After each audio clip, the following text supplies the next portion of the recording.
Այսօր հայ եկեղեցին իրենց կաթողիկոսի գլխավորությամբ աշխարհով մեկ ռևանշիզմ է քարոզում։ Նրանք մինչև օրս համաձայն չեն, որ Ղարաբաղը ադրբեջանական հող է։ Հայաստանում եւ տարածաշրջանում տասնյակ դարեր գործող հայկական սրբավայրերը, անգամ 1700-ամյա Սուրբ Էջմիածնի մայր տաճարը գտնվում են պատմական ադրբեջանական հողերում։ Հայերը յուրացրել են։ Հայ առաքելական եկեղեցին սպառնալիք է տարածաշրջանի երկրների համար։ Ես դες պաշտոնապես ասում եմ, որ մեր եկեղեցիները չուլանացված են, չուլանացված։ Մայրաթոր Սուրբ Էջմիածինը պետք է հստակ պարզաբանի, արդյոք Գարեգին Բ-ն խախտել է կուսակրոնության ուխտը եւ զավակ ունի։ Այս հարցը պետք է պարզաբանվի անհետաձգելիորեն։ Կաթողիկոս Գարեգինի հետ հանդիպել չեն պատրաստվում։ Գարեգինը կրոնական դերակատարությունից բացի նաև քաղաքական դերակատարություն է ստանձնել։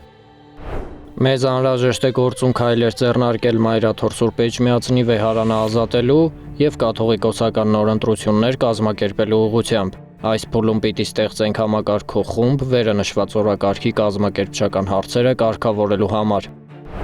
Հայ առաքելական եկեղեցին մարդկանց բռնության է մղում։ Կոչ եմ անում եկեղեցիների համաշխարհային խորհրդին չաջակցել հայ եկեղեցու սադրիչ ռևանշիստական քարոզչությանը, որը խախտում է փխրուն խաղաղության պայմանները։ Հիսուս Քրիստոսի տունը միածնի իշխման վայրը զավթված է, հակաքրիստոս, շնաբարո, ապազգային, ապապետական մի խմբակի կողմից եւ պետք է ազատագրվի։ Ես առաջնորդելու եմ այդ ազատագրումը։ Պատրիչ Ներսիսյանը չի կարող լինել ամենայն հայոց կաթողիկոս, որովհետեւ դրժել է կուսակրոնության ուխտը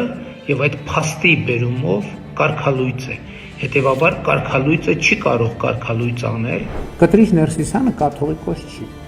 Հայաստանյաց առաքելական եկեղեցին այսօր չունի կաթողիկոս։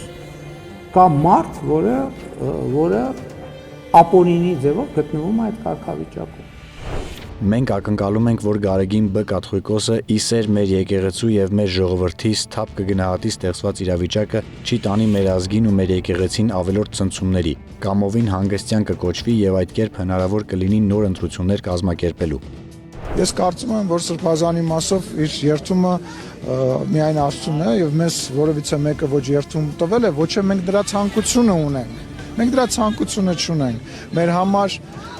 շնորհակալ եմ Մարիա։ Մեր նպատակն այն է, որ որևիցե ձևով եկեղեցին խառնված չլինի պետության գործերի մեջ։ Հայաստանյաց առաքելական Սուրբ Եկեղեցու նորոգման ճանապարհային քարտեզ Կտրիչ Ներսիսյանի հեռացումից հետո առաջին կաթողիկոսական տեղապահի ընտրություն Հայաստանյաց առաքելական Սուրբ Եկեղեցում գործող մեխանիզմների տրամաբանությամբ, երկրորդ Հայաստանյաց առաքելական Սուրբ Եկեղեցու կանոնագրքի ընդունում եւ երրորդ ամենայն հայոց կաթողիկոսի ընտրություններ համաձայն նոր կանոնագրքի։ Կոչ ենք անում հոգևոր մեր եղբայրներին եւ հավատավոր մեր ժողովրդին ի Հայաստան եւ ի Սփյուռ միասնական կամք դրսևորել, միանալ մեզ եւ ձեր արդար բողոքի ձայնը բարձրացնել եկեղեցու վարկն ու հեղինակությունը միտումնավոր ոչնչացման տանող այս կործանարար հակակրոնական ընթացքի դեմ իսպառ մերժելով հայ եկեղեցին օտարի շահերին ծառայեցնելու բոլոր տեսակի ճիգերն ու ջանքերը։